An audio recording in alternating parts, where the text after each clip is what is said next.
Welcome to another episode of Historic Sounds. In the last episode, we spoke about the Helios, and now in this episode, we're going to have a saga of various episodes talking about compression.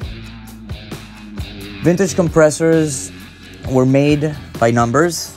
Many of these compressors, there's maybe 30 of them or 50 of them in the world, and they were made one by one with a specific design by somebody who needed the application. There's something magical that happens with the electricity, with the voltage, when you put DC voltage into it, versus recording and using digital virtual compressors that are going to pretty much work all the same.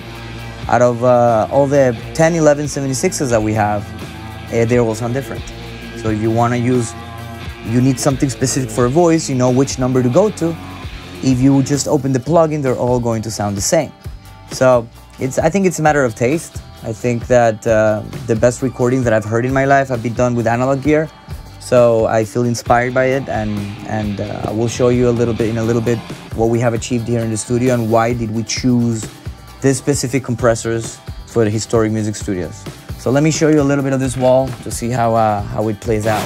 It's enough history here, more history here than anybody alive in this room. As you can see, these are all vintage original. They come from different serial numbers, so they represent a different era of manufacturing. And it took them a little bit more than a decade to be able to put all this equipment together. These ones right here were the ones designed by Bill Putnam. As you can see, the original 1176s don't really have lines, so it's kind of difficult to recall the sounds when you're mixing. So we changed the faceplates to have a more accurate metric to recall for the attack, release, the input, and the out. These are originally born as the Series B, which they were sent back to Uray back in the day.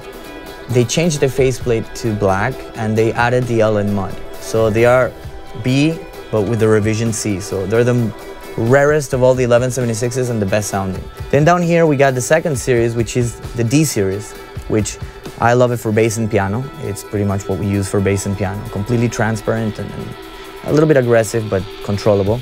And then the ones in the bottom are F.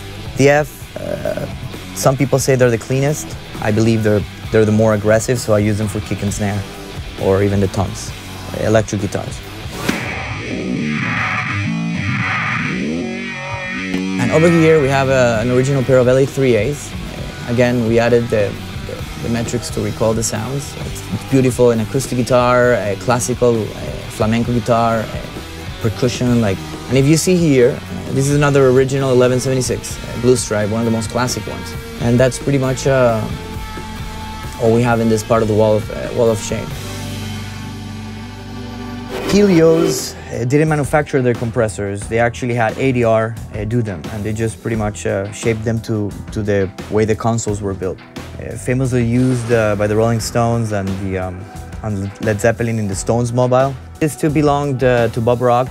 I have 4 of the original ones here. I'm going to give you a demonstration so you can feel how whenever we put our drums into these pieces, how it automatically goes back to the recording of the levee breaks, when the levee breaks of Led Zeppelin. I'm going to put right now the compressor in the fastest release, so you see the difference in how it starts pretty much giving you that beautiful rock and roll distortion.